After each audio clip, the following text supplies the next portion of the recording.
Hey everyone! Today I'm going to be making a super cute card using a stamp set from Sweet Stamp Shop. I could not resist this set. I thought it was adorable with the little skunk.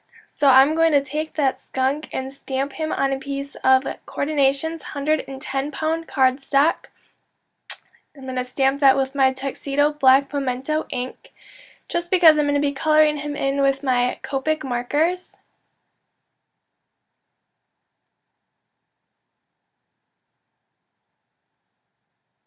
And I'll just take my heat tool and heat that little guy up with just so that the ink sets into place and it doesn't bleed when I take my Copic markers and start coloring him.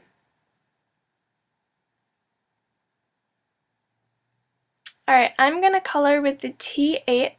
This is a very dark gray. Once I started coloring it, I kind of thought maybe I should have started with a lighter color like the C3, C5s. But I just kept coloring and it actually turned out okay. And I was a little worried that I wouldn't be able to see the black ink, so it would just look like a black blob. But like I said, it actually turned out in the end and I can tell what it is, so. But I think if I colored it again, I would do a lighter color. So you can see I took the C5 and I was kind of trying to lighten up some of the areas. But it didn't really work too well. They just kind of looked funny, so I decided to go over it again with the T8.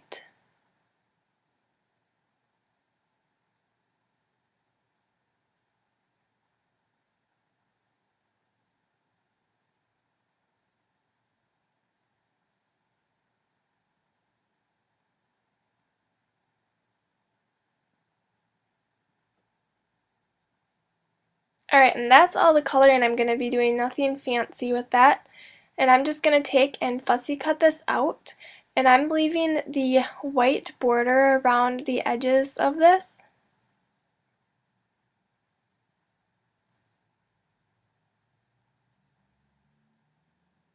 Now you can kind of see my fussy cutting, how I do it actually when I'm making a card, because I did film the video the other day just talking about how to get those perfect fussy cut images, and I didn't show as much of leaving the white border, but I will leave this in this time so you can see exactly how I do that.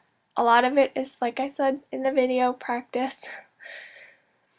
Alright, so I have a piece of white cardstock and I'm going to cut that circle out. So I'm just going to adhere that down with a piece of washi tape and run it through my Cuttlebug. And this size cardstock is 4 inches by 5 1/4 inches. It's going to fit right on my A2 size card base.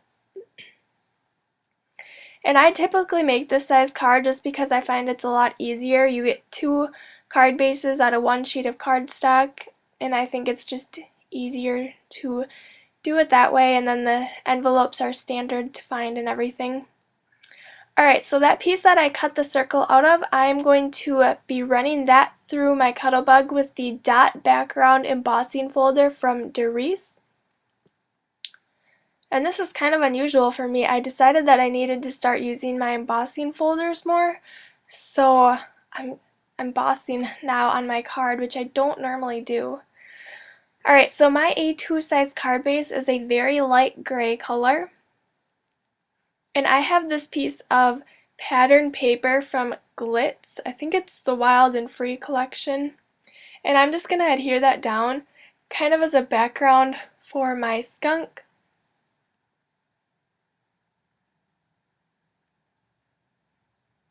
Alright, so I was going to stamp these little like flowers, but then I decided I wanted to stamp the little bugs. I think they're like little flies instead. So I'll just stamp those kind of around the skunk, and my skunk still is not adhered down, but I just wanted to place it there just so that I could get the feeling for where I wanted it on my card. Alright, I'm going to adhere that down with 3D foam squares. This is from Best Creation. And I'm actually going to use the larger ones. Usually I just use the small ones, but I decided to use the large ones since it would be easier and I wouldn't need as many.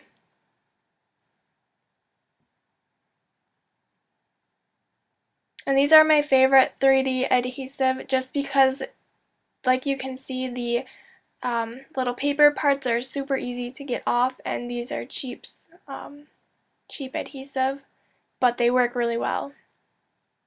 I'm also going to pop up my little skunk there. Alright, now it's time for the sentiment.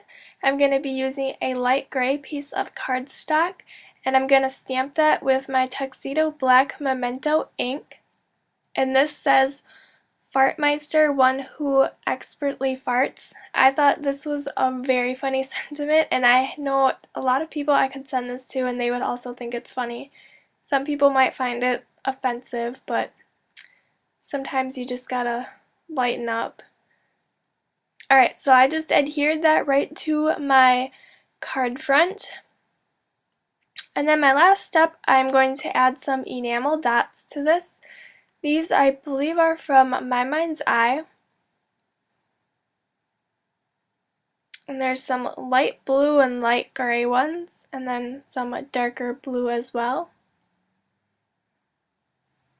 And I just kind of, I didn't push these down at first just because I wanted to see for placement, and like you can see there, I decided to move them around.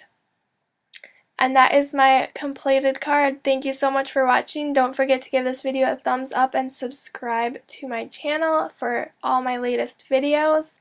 And then check out these 3 videos that I have linked for you below. I'll see you next time. Bye!